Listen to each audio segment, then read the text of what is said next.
Salut tout le monde, on se retrouve aujourd'hui pour aborder un thème très controversé, à savoir y a-t-il des arguments pour croire en Dieu?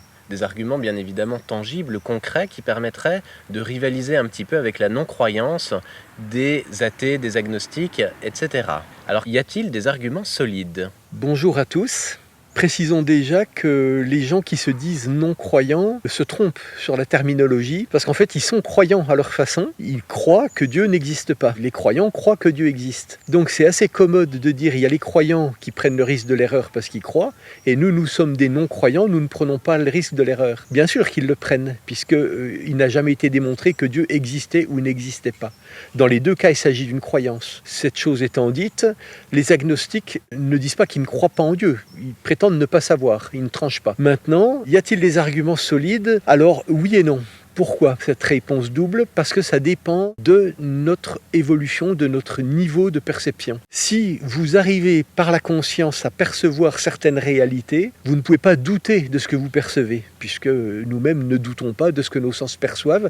Toute notre science est basée sur ce que nous percevons. Nous ne leur mettons pas en doute ces choses-là. Donc quelqu'un qui ne perçoit rien du monde spirituel peut croire, mais il ne saura pas si c'est vrai ou pas. Ça sera une croyance. Par contre, quand vous percevez le monde spirituel, vous ne pouvez pas douter de ce que vous percevez, pas plus que lorsque vous voyez une table, vous ne doutez de son existence. Donc les arguments ne peuvent devenir solides que lorsque la conscience est capable de percevoir le monde spirituel. Sinon, si vous vous contentez du témoignage de vos cinq sens, a priori, vous n'aurez pas de raison de croire en Dieu, à moins que vous soyez sensible à l'émerveillement des choses. Comment la nature est faite, elle est magnifique. Le soin, le détail apporté aux choses, le fait que tout soit vivant, se reproduise, etc. C'est une cascade de miracles à n'en plus finir. Tout est complètement impossible, tellement c'est bien fait, tellement c'est de la magie, c'est hallucinant. L'idée, ce serait donc de développer des outils intérieurs, ou extérieurs d'ailleurs peut-être, pour aller accéder à ce monde spirituel, c'est ça? Alors, c'est une technique qui est employée par les clairvoyants. Ils développent des sens subtils qui ne concernent pas le corps physique, mais le corps affectif et le corps mental, ce qui leur permet donc de percevoir ce qu'il y a dans ces mondes. Mais ce n'est pas la méthode que je recommanderais, parce que développer des outils, c'est encore prendre le risque d'en mésuser. Plus on a d'outils, plus on risque de chercher par orgueil la supériorité sur les autres, à dominer, à se croire supérieur surtout. Et là, on est à l'envers de la spiritualité. La spiritualité n'est véritablement comprise que lorsqu'on se met au service des autres, et non pas qu'on utilise les autres comme marchepied pour soi-même. Donc, faut-il développer des outils? Je dirais, ça n'est pas souhaitable, même si c'est possible, et en sachant que ces outils ne vous mènent de toute façon pas au monde spirituel, seul garant de vérité, mais au plan psychique, affectif et mental. Donc, la clairvoyance n'est pas un outil de vérité. Accéder à la vérité ne nécessite qu'un seul outil, la conscience. Alors comment cela fonctionne-t-il? C'est tout simplement que la conscience, c'est l'esprit. L'esprit, c'est ce qui est. Donc, votre esprit étant une partie de l'esprit de Dieu, étant la partie que vous êtes capable d'en percevoir, justement consciemment, puisque la conscience, c'est justement sa définition, la conscience accède à la vérité, tout simplement parce qu'elle est le réel. La question est donc, comment accède-t-on au réel, à la vérité, par la conscience? Alors, on l'a vu, la conscience n'a pas besoin d'être, je dirais, développée puisqu'elle est déjà là. Simplement, il va falloir l'illuminer davantage. Premièrement, par la purification, donc en arrêtant de penser des choses fausses, de s'occuper de son ego, de se favoriser au détriment des autres. Il faut abandonner l'égoïsme pour aller en direction de l'amour. Et au niveau de la matière, il faut arrêter les mauvaises actions, de se tromper, de faire le mal, etc. Les deux seuls outils que nous ayons à notre disposition pour réussir cette, on va dire, conscientisation du réel, c'est la bonne volonté, sinon on ne démarre pas, on ne commence pas le travail, et l'honnêteté, parce que sinon on ne va pas aller dans la bonne direction. De même que pour marcher d'un point à l'autre, nous avons besoin de deux jambes.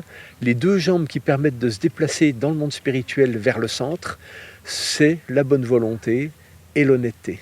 On pourrait peut-être apparenter le processus à celui de l'enfant qui devient adulte, qui accède à un champ de conscience plus grand, qui prend en compte plus de paramètres, qui accède à des éléments nouveaux. Est-ce que ce parallèle te parle? Oui, mais c'est exactement ça. L'enfant n'a conscience que de son égoïsme, on va dire, et on n'a pas à lui en vouloir de ça puisque c'est le point de départ. Et il s'agit, à l'adolescence, de basculer vers l'autre en tant qu'adulte, On doit se soucier de son conjoint, de ses enfants, des gens qu'on aime, etc.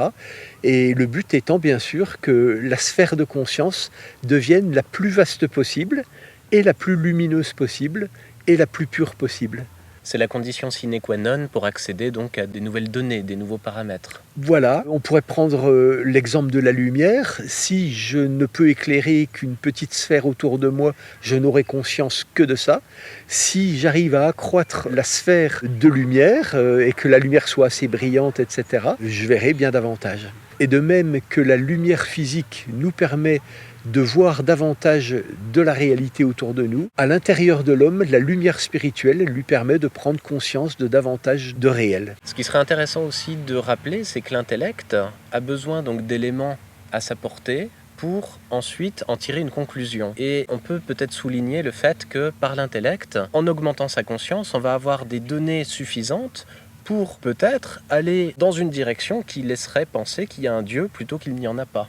Tout à fait. Alors il faut quand même reconnaître que beaucoup de gens qui se disent croyants le sont peut-être davantage par superstition, plus que parce que leur intellect a réussi à glaner suffisamment d'informations qui, assemblées, laissent à penser qu'il y a un Dieu plutôt qu'il n'y en ait pas. D'ailleurs là, on pense à la fameuse interrogation philosophique. Pourquoi y a-t-il quelque chose plutôt que rien? On pourrait dire que ça, c'est déjà un argument qui atteste l'existence de Dieu. Et sauf que moi, je comprends tout autrement cette question, à savoir que je considère qu'elle est mal posée, elle est infondée. Parce qu'en fait, il y a à la fois quelque chose et à la fois rien. Le rien n'existant pas, on ne va pas pouvoir le trouver, puisque c'est du rien.